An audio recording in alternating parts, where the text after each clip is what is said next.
So what's the cheapest IEM you can buy that still sounds like you spend 3 times the money? Well, KEFINE thinks they've cracked that code, and this is the KEFINE LORIC, a $30 IEM with a PU plus titanium diaphragm driver, dual magnetic dual chamber design, and a build that doesn't scream budget. But in 2026, when the $50 IEM market is absolutely brutal, is the LORIC a genuine steal or just another throwaway purchase? Well, I spent 2 weeks with this, so let's find out. First, let's go through the accessories. The LORIC comes in a very nice retail box. There's no frills, nothing feels cheap either. Now inside you get the IEMs themselves. You get a 160 strand silver plated copper cable with a 0.78mm 2-pin connector. You get 6 pairs of silicone ear tips in small, medium and large. You get a carrying pouch and a manual. There are no tuning nozzles, and that's a cost cut that we'll talk about later. The housing is where the KEFINE shows their experience. It's a lightweight UV coated translucent shell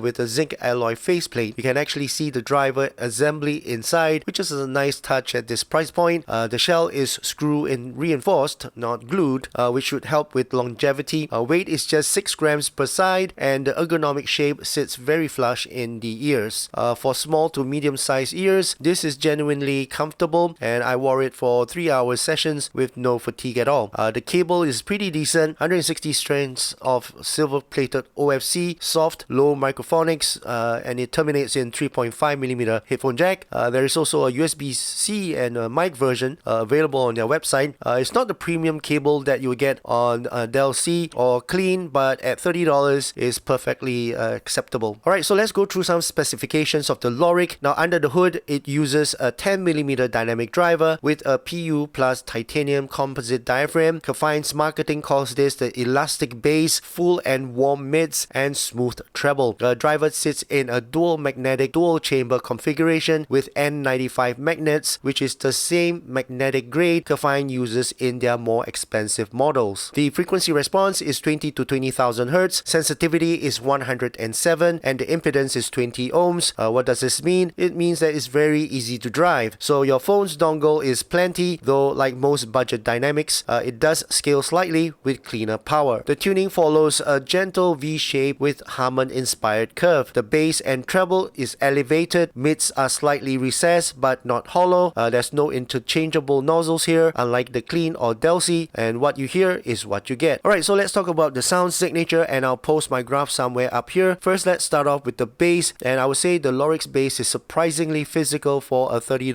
IEM. The PU component of the diaphragm gives that rubbery, elastic quality, and the sub bass rumbles is pretty weighty, and the mid bass has got a decent punch, but it's not the tightest bass that I've heard. There's some bloom and decay that lingers a touch longer than natural, but it's controlled enough that it doesn't muddy up the mids. Now compared to the KEFINE Del C, the LORIC's bass is actually slightly leaner and less aggressive. The Del C goes harder in the sub bass with more pressure in the ear canal. The LORIC is a bit more relaxed. Think of warm and full rather than bass hit thunder. So for pop and hip hop and electronic music, it is satisfying without being overwhelming. For acoustic and jazz, it's actually a better fit than the Del C because there's less bass bleed. Now in the mid-range is where the budget IEMs usually die, but the LORIC holds up. The vocals are slightly warm, slightly recessed compared to the true mid-centric set, but they have genuine body and texture. Male vocals have decent chest resonance. Think like Michael Bublé or Gregory Porter, and the female vocals are smooth without excessive sibilance. It is not the most intimate presentation, but there's a bit of distance between you and the singer, but it's pleasant and non-fatiguing. The titanium coating on the diaphragm shows up in the treble.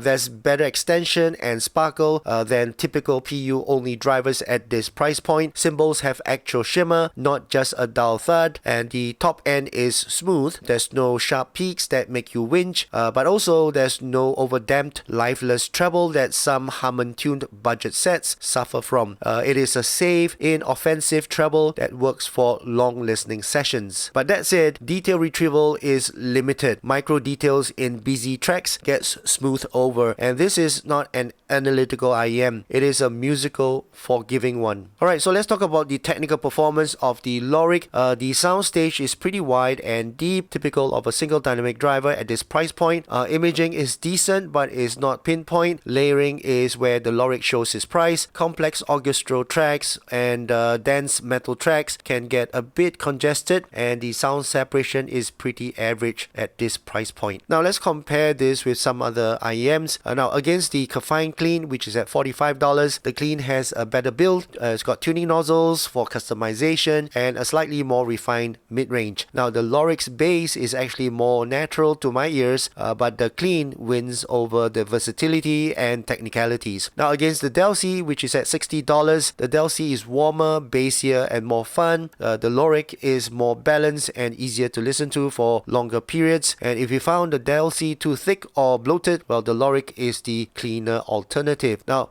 against a non-KEFINE competition like the SimGod EW200 or the Moonjob True 2, the LORIC competes on build quality and comfort, but the EW200 has better detail and the True 2 has more neutral mids, where the LORIC wins is tonal balance. It's harder to make this sound bad with bad recordings. So at roughly $30, the KEFINE LORIC is positioned as an entry-level gateway IEM, and honestly it succeeds. You're getting a comfortable, well-built IEM with a safe musical tuning that works across genres, and it's the kind of IEM that you can recommend to a non-audiophile friend without worrying that they will hate it. So who is this LORIC for? Well, for beginners stepping into the IEM world, for commuters who want isolation and musicality without analysis paralysis, it's for gamers.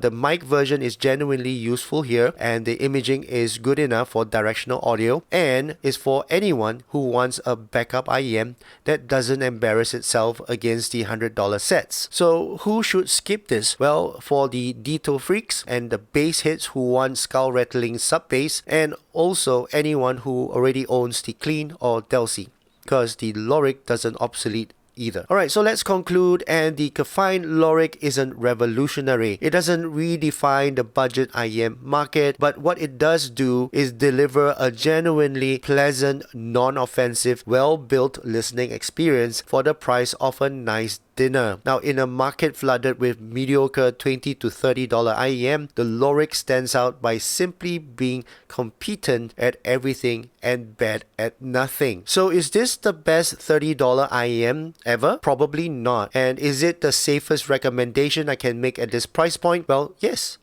So if you want tuning flexibility, you spend extra $15 for the Clean, and if you want more bass energy, you get the Delcy. But if $30 is your hard ceiling, the LORIC is one of the smartest purchase that you can make right now. Alright, so that's it for my overall thoughts and opinions about the KEFINE LORIC. I hope you guys enjoyed watching this video. If you did, please give this video a thumbs up, and also please don't forget to subscribe to my channel. My name's Ian. Thank you so much for watching, and I'll see you guys again in my next video.